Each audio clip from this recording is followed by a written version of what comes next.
A story by user Rantarian. Chapter 15. Solitude. Jennifer Delaney, early 20s, reasonably attractive and with good prospects for a career in IT. Had a house in South Belfast, a cat and a dog as well, and some fish. Intermittently anyway. Naturally, she'd followed all the news about the thing that happened in Vancouver, where a bunch of aliens got themselves all beat up by a crowd of sports thugs. It had been the kind of thing that it was difficult to get away from, unless, ironically, you actually did get abducted, which was actually rather scary, but at least it got your mind off the weather and you didn't have to look at those terrible news limited front pages anymore, so there's a silver lining right there. Jennifer Delaney was also afraid of heights, but it was funny how you didn't think, oh, I'm very high up, what if I fall, when you're looking down from orbit. She just wished that this particular planet looked anything like Earth. Unlike the lush blues and greens of her beautiful homeworld, this one had a more barren desert appearance. That would certainly be preferable if you suffered from allergies, but Jennifer Delaney rather liked flowers and didn't like dust. This much would probably clog the vacuum cleaner. Then you'd either need to pay someone to repair it or shop around for a new one. It'd never be quite the same as having the old one back. "Oh yes," she said to herself, now speaking aloud. "One last thing. Jennifer Delaney has probably gone a bit mental." Nobody answered her. There wasn't anybody left aboard the Blue Encounter. "Well," she corrected herself, "I suppose there are bodies, just not necessarily living ones, which is really what you're after when you've starved for conversation for a while." The Blue Encounter had been manned, and she used the term loosely, but some extremely kind and understanding blue giraffe aliens. They had been a lot better than the one little gray alien who had kept her locked up in a cage. He certainly hadn't been worth saving, she told herself. She had accidentally beaten him to death while trying to convince him to simply take her home. That had been an oops moment if there had ever been one. The next oops moment had come when all of the giraffes had got sick and died before a week had passed. Jennifer had worried then that she would catch whatever the giraffes had caught, and she had been extremely careful about keeping all of the bodies in a single room to prevent the germs from spreading. In the end, she just had some mild flu symptoms, and that was all. She had felt a bit silly afterwards, but had made no attempt to go anywhere near the bodies. "I suppose that makes me the captain of this ship," she said, to the small floating camera she had following her around. One of the giraffes had set it to track her, before they'd all died, and she hadn't yet figured out a way to stop it. She didn't even want to stop it anymore. It had become so much like another companion, like a little bird in a Disney film, or a little bug in a Disney film, or she stopped that line of thinking. "No need to get crazier than you have to, Jen," she admonished herself. "You need to keep it together, keep studying. You're not a Disney princess, and no prince is going to come and rescue you." She wished one would, though. Being rescued by a prince would be really great, instead of trying to learn an alien language in order to learn to fly an alien spaceship so that she could go find some more food before it all ran out. "I wonder if they have princes out in space," she said, distracted again. "I can't imagine any of those grey guys being very royal, but those giraffes were big at least." She sighed, back to figuring out the alien language, back to staring out the window when any understanding failed to present itself, back to watching the barren world below do absolutely nothing, back to tracing the path of the object that had just appeared. "Wait, that was a new thing. New things are good," she told herself, getting up from her extremely comfortable seat and pressing her face to the window. "Unless it's being abducted by aliens, I suppose. Although, can I still be abducted if I'm technically still in the middle of an abduction?" She shook her head. "Focus, Jen. Alien spacecraft, getting closer. Might be scary. Might be a prince." This possibility seemed increasingly dubious as the vessel grew closer. It was fierce-looking with sharp angles and a paint job that said, "Be afraid." Not literally, of course. Unless it said somewhere an alien, and Jennifer was fairly sure there weren't any letters written anywhere. That had been one thing she'd noticed early on. Spaceships did not have names written on the outside, and for some reason that felt wrong. "It's going to dock," she said, suddenly so afraid that she thought it might be a good idea to hide. That seemed, in fact, such a very good idea that is exactly what she did. She was hiding in a cupboard when the ships clanged together and interlocked. She barely allowed herself to breathe, closed her eyes, and put all her effort into listening. She could hear something moving on the ship, its weight indicating something big, and probably something dangerous. Jennifer Delaney gripped the broom handle as tightly as she could, enough to whiten her knuckles. She could hear it moving towards her, and she wondered if its weird alien senses could tell it exactly where she was. Maybe it could smell her fear. She hadn't exactly had a good wash in months, or perhaps it could feel the vibrations of her trembling. "I'll give you some vibrations to feel," she thought fiercely. She was ready now. for whatever might come, but she still hoped these aliens were as ridiculously fragile as all the rest had been. She stepped from the closet as she brought up the broom handle in a blind swing. Something firm and rough grabbed her wrist and flipped her in a single fluid movement. She exhaled sharply as she hit the decking, her eyes flying open and seeing the faces of the human man who had subdued her. His eyes were as wide in shock as hers must have been, and he released her as he seemed to suddenly realize where exactly he had been holding her. "Bloody hell," he said, clearly flustered but obviously Australian. "You're a human woman." "Bloody hell," she repeated, too stunned to do anything else, in her own heavily Irish accent. "So are you?" 3 months ago. "What makes you think I care?" Beckmer demanded. "Why in all of the stars would I give any kind of a damn about your poor choices, human? In fact, I should be laughing. Ha, ha, ha, ha." Adrian leaned back against the brig's door, with nowhere better to be than right here. It had been 2 months now since Chir, Kermit, and Trix had collectively decided to give up on the Zottersill, and with rather more sorrow, had given up on Adrian as well. He couldn't blame them. He could now see that his behavior had become increasingly erratic after the Zottersill's reactors failed to power the ship. It hadn't been made any better by gaining access to the news feeds about humans being dumped into space, or set upon by hunter patrols who were coming properly armed. That was the situation that Adrian had created. Not a future of hope by any means, just one of worse fear and greater tragedy. Story of his life, really. "I thought maybe you'd like a visitor," Adrian replied. "It must have been a while since your last one." "Triafa came at times to gloat," Beckmer said, "but I don't think that counts. And if you are my only option for conversation, well, please vent me now." "You're all talk," Adrian told him. "If you wanted to die, you'd stop eating. I don't care enough about you to start force-feeding your sorry ass." Beckmer winced. "I would not be able to process nutrients inserted in that manner." Adrian laughed. "If only I thought you were actually making a joke, Beckmer.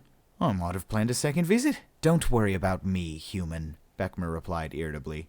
"I will somehow manage to survive without being graced by your company. Just remember to keep feeding me and make sure we don't get invaded by any more hunters." Blue Encounter. Present day. Adrian said, looking at the pretty, blue-eyed redhead he'd just slammed into the floor. "Human man? And you're Irish?" She blinked, confused for a moment before realizing what she'd said. "Oh, right. Sorry." He helped her back to her feet. "You're alone here? I saw the bodies." She froze, wide-eyed like a deer in the headlights. That had clearly been the wrong thing to say, but it seemed that the time he'd spent with no human contact had not improved his ability to speak to women. "That may have come out wrong," he admitted. "Obviously, you've been through some rough times." "They just died," she said, her voice wavering. "They all got sick a while after I got here." "What about you?" he asked, glancing in the direction of the room with the corpses in it. They'd been similar to the technicians that Beckmer had had on his crew, but their bodies were swollen and covered with bulbous growths. It hadn't looked like a good way to go. "I had a bit of a fever," she said, "but I got better. I'm fine now." "Yeah," he said. "Yeah, of course." That was clearly important to her. Adrian had seen enough people in fucked up situations to know when they weren't dealing with it. Being the lone survivor of a plague, stuck in space for who knew how long, well, that'd mess with anyone's head. "So," she said, "are you here to rescue me?" 3 months ago. If there was anything good to be said for Hard Vacuum, it was that it was quiet, and the view was amazing. He had to admit that as far as planets went, Afrag had an extremely Earth-like appearance. Adrian had spent about 10 minutes admiring that view, drifting next to the Zottersill's outer hull. He'd come out here to inspect the damage that had been covered over by space debris until it had all been ejected by the Zottersill's shields turning on. Now the whole ship was clean and visible, and he could see the long gash torn in its starboard side. "Not sure I'm going to be able to fix that," He'd determined pretty early on, but he'd set about investigating the damaged areas anyway. It had seemed like the thing to do, and he wasn't ready to give up on the old ship just yet. There was every sign of something big having hit the ship, and since there had been nothing in the ship logs about having been damaged before Za had abandoned it, he guessed it had been an unfortunate collision with space rocks. "Zottersill," he said, speaking directly to the ship computer. It was still active, along with basic life support, but that was about it. "What was this section?" "Shiplord Adrian Saunders," the ship responded. "External damage is detected in secondary engine module and habitation section 4. So the primary engine module is undamaged? He asked.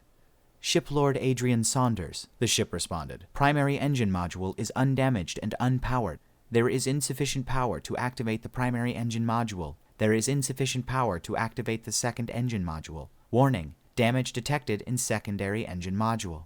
Fucking reactor again, he muttered. It all came down to power. It had always come down to power. They had spent 2 months trying to fix that problem. The quantum reactor was a total fucking mess. And in the end, the others had decided that it was hopeless, and they had left. Adrian wasn't ready to give up on it quite yet, though. And every news report he heard of humans being killed or exiled just furthered his resolve. He couldn't give up, not when he alone had command of such a powerful vessel, not when the Hunters had declared war on humanity, and on him, not as long as there was hope. They'd originally intended to try rerouting power from the Hunter ships through the secondary conduits.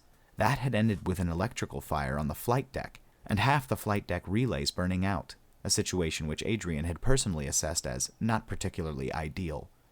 Trix had determined that the only real way to channel enough power into the ancient ship would have been to inject the power across a wide distribution of nodes.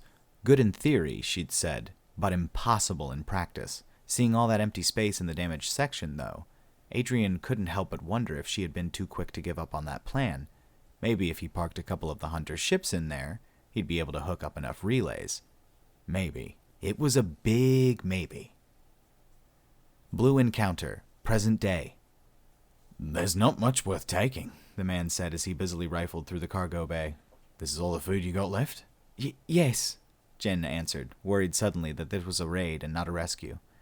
They don't taste very good. Just need some tomato sauce, the man said. Well, they're all right for a quick snack, and I know a guy who can't get enough. I'd say you had about a week left before you started going hungry.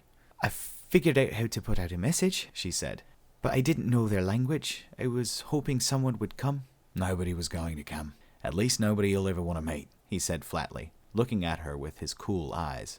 Nobody out there's going to help a human. Why? She asked. The way he said the word human clearly carried some deep meaning. The blue giraffes hadn't seemed to have any particular issue with her, unless they simply didn't know what she was. Because the guys they're all scared of are scared of us, he explained. They're called Hunters, and I'm running around in one of their ships. 2 months ago. You're very optimistic, human, Beckmer said. Another visitation so soon? People will begin to talk. Fuck you, Baldy, Adrian replied wearily. I've got questions. Oh, dear, Beckmer said, pacing his cell. What's the matter? Nobody else to answer them? Oh, that's right. You said you killed Triafa and everyone else abandoned you. How unfortunate. You'll answer, Adrian said, his eyes narrowing. Beckmer scoffed. And what? You'll torture me if I don't? Kill me? Savage. Let's say you don't answer, Adrian posited, his eyes narrowing. I'll deduct 1 meal for every answer you don't give. You like being hungry, fuckface?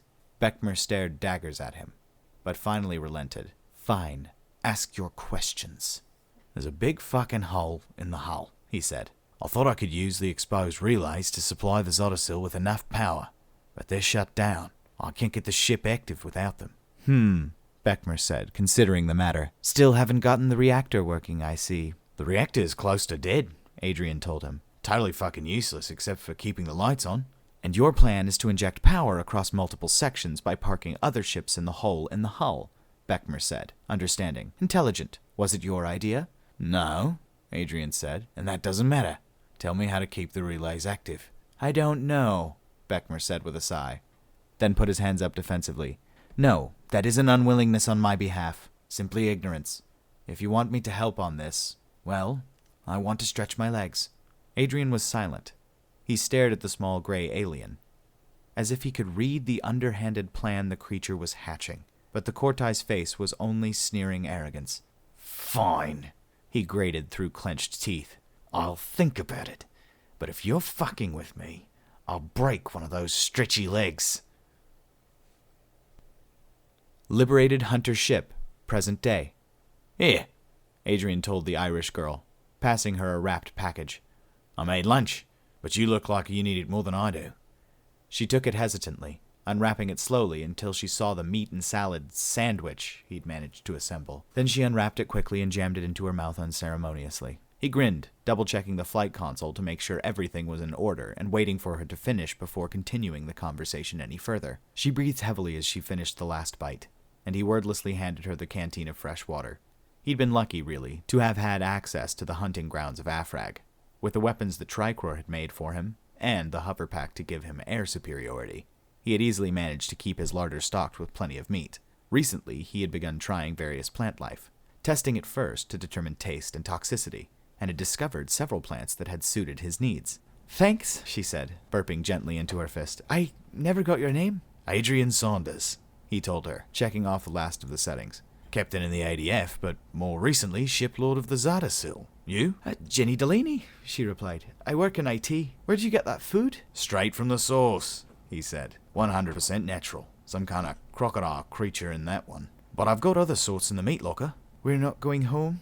She asked, clearly disappointed. We can't, he said. They put a barrier up around the whole fucking system. Pardon my French. You know, when I was a boy, the shows always had space full of these beautiful green women who'd throw themselves at the captain of a starship. Turns out it's just full of fucking assholes. Pardon again. What? She asked in surprise. What? She asked in surprise, clearly not uncomfortable by the casual swearing he was having and so much difficulty in avoiding. Why would they do that? They're afraid of us, he told her.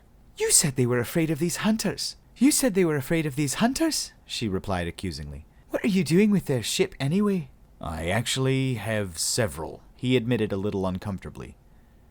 These were the kinds of details he'd hoped she wouldn't pick up on before getting back to the Zottersill. Well, that is to say that there was a bit of a sortie, and I won. Against how many? She asked, looking around. The ship is easily big enough to fit 100. Yeah, he said, stretching out the word. I'd say there were 1,000, maybe? The look she gave him then was one of profound doubt. Now, Adrian, I don't want to suggest that you're not a capable soldier, but I doubt one man could hold out against 1,000 aliens. What about their technological superiority? They must have had lasers to shoot through you. They could have blown you up with bombs. He frowned. I didn't get them personally, he said. I'm not a total fucking idiot. I just sort of flushed them all out of the airlock. What, like an alien? She asked, eyebrow raised. Finally, he said with a laugh. Somebody gets it. Jennifer Delaney, mid-20s, reasonably attractive, and completely lost in space. Mortgage in default, dog and cat long gone, and fish, well, the less said there, the better, really. She'd been rescued by a man. He wasn't handsome like a Disney prince, but he was definitely a man. And hadn't starved to death, so today was better than yesterday so far. But if she was perfectly honest with herself, the Zottersill had not been what she was expecting. Instead of a super high-tech wonder, it was more like a broken-down old racehorse that had been put out to pasture where it had inevitably died, and now somebody was living inside its corpse while it drifted in the cold depths of deep space. Jennifer Delaney may not have been the best person for analogies. They tended to get away from her somewhat. I see what you mean, Captain, she said, preferring for the time being to refer to him by the title that wasn't stupid. It really is completely fucking huge. They were standing on the Zottersill's flight deck, and there were several more hunter ships present, as well as a smaller ship of another design with a big hole cut in the side. Dwarfing them all was a far larger vessel of similar design to the small vessel, and that was a ship that looked high-tech. Jenny privately wondered why he didn't just live in that one. But since they'd only just met, she was concerned that maybe that was a personal question, and she didn't want to insult the only human and sapient being she'd met in God knew how long. There doesn't seem to be anyone else here, though, she said, looking about the quiet deck. I'd have thought that with all these ships... She went quiet when she saw his expression harden. This was clearly a topic that bothered him. Sorry if that was the wrong thing to say. There used to be some others, he said. They left by various means. But you stayed, she said, before she could help herself. It was just so damned curious to find someone else who had been living alone and didn't seem to have a problem with it. He nodded. I stayed. Come on. I'll show you to one of the better rooms. She thanked him and let him help her with the few belongings she'd assembled over the course of her solitude. Most of it had been assembled from things the blue giraffes had had in their cargo hold, but it had become hers by right of being the only one to survive. Technically, she supposed that meant that the whole ship should have been hers, but the surplus of dead aliens inside of it didn't exactly make it prime property. Adrian hadn't had any problem with stripping out everything of value, however. How he learned to do that was anybody's guess, and frankly, she had been a little too worried that he was some kind of thug to think about asking any questions like that. or really any questions at all. Now that she did have time to think about asking questions, it seemed like it would have been an awkward turn of conversation, and really if Jenny had any serious conversational skills, she wouldn't have gotten into IT or lived alone. "This is impressive," she said as he ushered her into the room intended for her use. It was clearly ornamented with engravings in the metal walls, decorated with faded images and pictures of dinosaurs for some strange reason. "What's with the dinosaurs?" she asked, pointing out a triceratops in one engraving. "Dinosaurs built this," he said simply. And then when she looked at him with an expression of "that must be crap," he added, "Yeah, I know it's nuts." "So this is home now, huh?" she asked him as she placed her belongings on one of the surfaces. "I guess that makes us neighbors?" "If you want to stick around," he said, "I'll be happy to have you. I'm starting to have conversations with the computer." "With the computer? It's voice activated?" she asked. "Is it intelligent?" "I wouldn't call it intelligent," he said, "but it does understand basic commands." And then, to demonstrate his point, he spoke to the room. "Zardasil, play some music in this room." The room responded with a harsh, hissing language, and music began to play. It was a strange, electric-sounding instrument strummed in a manner that reminded her somewhat of the Orient. There were soft lyrics of that same harsh, hissing language. She screwed up her features at the unpleasantness of the sound. "It's a pity about that awful singing," she said. "All right," he replied. "You don't have a translator. We're going to have to figure out what to do about that." I got back from the hospital earlier today, not too much earlier, but I appreciate you guys being with me for this one, and thank you for your patience. My mom did make a, full recovery through the surgery and everything like that. If you did watch my update video on why I didn't have a video the last couple of days, that is the case. My mom had open heart surgery, and it went well. Everything is good. She is on the mend. I spent the day with her as long as I could. I got up early in the morning and I was there until, my wife had to work tomorrow, so I couldn't stay much longer. We're going to try to go down there again in like a week, but she is doing great. She's got a long road of recovery, at least I think 7 to 8 weeks, being at or near the hospital. So continue to pull for my mom, guys. I'd really appreciate it. I know that's kind of a cliched thing to ask or say, to people on the internet, but she really appreciated it when I read them to her today, when she was in the ICU. So thank you guys so much. You really give me, kind of like a reason to keep doing stuff lately. You guys are the best. I really appreciate all the comments, and the constructive criticism, all of it. Everything you guys have been saying has been really helpful, one way or another. And I hope you all have a great one. Go and hug your moms or your parent or whatever, just whoever's in your life that you love. Go and give them a big hug. And you know what? Tell them I said hi. I know that's stupid. Tell them I said hi. I hope they're having a great time and a great day, and I hope everybody's happy and healthy. So I will talk to you guys later. Thank you so much again for being here with me, and I will see you in the next one.